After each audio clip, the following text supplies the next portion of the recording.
Hello दोस्तों, आज हम सीखेंगे प्रेगनेंसी अल्ट्रासाउंड रिपोर्ट के बारे में। यहाँ इस रिपोर्ट में देखिए क्या क्या बातें लिखी होती हैं। यहाँ पर प्रेजेंटेशन के बारे में दिया रहता है और एमनियोटिक फ्लूइड के बारे में दिया रहता है और प्लेसेंटा की क्या पोजीशन होती है और बीपीडी क्या होता है, एससी, एसी और एफएल क्या होता है। यहाँ पर इन सभी पॉइंट्स के बारे में एक एक करके हम चर्चा करेंगे। चलिए दोस्तों शुरू करते हैं। तो सबसे पहले यहाँ पर जान लेते हैं ये जीए और एलएमपी का क्या मतलब होता है। जीए का मतलब होता है जेस्टेशन पीरियड, मतलब कि इस रिपोर्ट के अकॉर्डिंग गर्भधारण काल कितना है। और यहाँ पर एलएमपी का क्या मतलब होता है। एलएमपी का मतलब होता है लास्ट मेंस्ट्रुअल पीरियड। तो यहाँ पर इस रिपोर्ट के अकॉर्डिंग जो जेस्टेशन पीरियड है वो 37 वीक और 1 दिन का है। तो यहाँ पर सबसे पहला पॉइंट आता है प्रेजेंटेशन। तो प्रेजेंटेशन यहाँ पर लिखा है, देखिए सिफेलिक। इसका क्या मतलब होता है। यहाँ पर देखिए जो बच्चे की पोजीशन है वो 4 टाइप्स की हो सकती हैं। पहला है देखिए जैसे कि रिपोर्ट में लिखा था सिफेलिक पोजीशन। दूसरा आता है देखिए ब्रीच पोजीशन। तीसरा आता है ऑब्लिक और चौथा आता है ट्रांसवर्स। तो सिफेलिक पोजीशन क्या होती है। देखिए जब बच्चे का सर जब यूट्रस के मुंह मतलब के सर्विक्स की तरफ होता है तो इसको हम सिफेलिक पोजीशन के नाम से जानते हैं। और सिफेलिक पोजीशन की जो एंटी पोजीशन होती है, जो अपोजिट पोजीशन होती है, उसको हम ब्रीच पोजीशन के नाम से जानते हैं। अगर देखिए बच्चेदानी में बच्चा तिरछा है तो इसको हम ऑब्लिक पोजीशन के नाम से जानते हैं। और बच्चेदानी में बच्चे की पोजीशन कुछ इस टाइप से है तो इसको हम ट्रांसवर्स पोजीशन के नाम से जानते हैं। नेक्स्ट आता है फीटल मूवमेंट।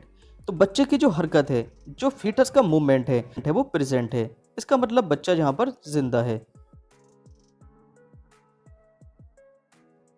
और यहाँ पर नेक्स्ट आता है लिक्विड। लिक्विड मतलब होता है एमनियोटिक फ्लूइड, जो कि एडिक्वेट है मतलब के पर्याप्त है। तो यहाँ पर एमनियोटिक फ्लूइड को एमनियोटिक फ्लूइड इंडेक्स के रूप में मापा जाता है। इसको हम शॉर्ट फॉर्म में एएफआई के नाम से जानते हैं। तो जो एएफआई की नॉर्मल रेंज होती है वो 5 से लेकर 25 सेंटीमीटर होती है। तो यहाँ पर यूट्रस मतलब कि बच्चेदानी के अंदर होता है एमनियोटिक सैक, जिसमें भरा होता है एमनियोटिक फ्लूइड, और इसी के अंदर जो है बच्चा तैरता रहता है। नेक्स्ट पॉइंट आता है प्लेसेंटा की पोजीशन। तो यहाँ रिपोर्ट में लिखा है देखिए फंडो anterior and not low lining और वेल अवे फ्रॉम इंटरनल ओस। तो इस लाइन का देखिए क्या मतलब होता है। तो यहाँ पर बात कर लेते हैं प्लेसेंटा की पोजीशन के बारे में। तो यहाँ पर मेनली देखिए 4 टाइप की पोजीशन दे रखी हैं। पहली है एंटीरियर पोजीशन, दूसरी है पोस्टीरियर पोजीशन, तीसरी है फंडल पोजीशन और चौथी है प्लेसेंटा प्रीविया। तो यहाँ पर ये होता है देखिए प्लेसेंटा, जो कि यूट्रस से चिपका रहता है। तो अगर ये प्लेसेंटा माँ के पेट की तरफ होता है तो इसको हम एंटीरियर प्लेसेंटा के नाम से जानते हैं। अगर ये प्लेसेंटा माँ की कमर साइड होता है तो इसको हम पोस्टीरियर प्लेसेंटा के नाम से जानते हैं। और अगर ये प्लेसेंटा ये ऊपर की तरफ होता है तो इसको हम फंडल प्लेसेंटा के नाम से जानते हैं। अगर ये प्लेसेंटा यूट्रस के माउथ मतलब के सर्विक्स की तरफ होता है तो इसको हम प्लेसेंटा प्रीविया के नाम से जानते हैं। अब यहाँ पर बीपीडी, एससी, एसी और एफएल की कुछ वैल्यूज दे रखी हैं।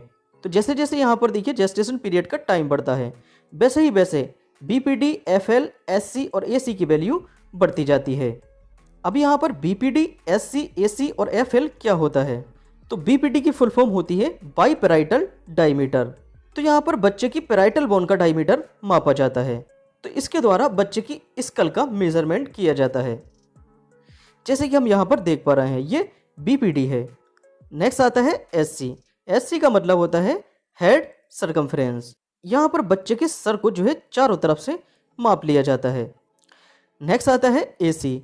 एसी मतलब होता है एब्डोमिनल सरकमफ्रेंस। तो यहाँ पर बच्चे के पेट वाले रीजन को चारों तरफ से माप लिया जाता है, जिसको हम एब्डोमिनल सरकमफ्रेंस के नाम से जानते हैं। इसके बाद आता है एफएल। एफएल मतलब कि फीमर लेंथ। तो यहाँ पर बच्चे की फीमर हड्डी मतलब कि थाई वाली बोन को मेजर किया जाता है, उसकी लेंथ को मापा जाता है। नेक्स्ट आता है फीटल वेट मतलब कि बच्चे का वजन। तो बच्चे का जो वजन होता है वो जैसे जैसे जेस्टेशन पीरियड बढ़ता जाता है वैसे वैसे यहाँ पर देखिए वजन भी बढ़ता जाता है। तो देखिए यहाँ पर दे रखा है जेस्टेशन एज। तो जेस्टेशन एज के साथ साथ भी बच्चे का वजन यहाँ पर बढ़ता है। तो 37 वीक की अगर प्रेगनेंसी है तो उसमें बच्चे का वजन 2 किलो 950 ग्राम होना चाहिए। नेक्स्ट पॉइंट आता है एचआर।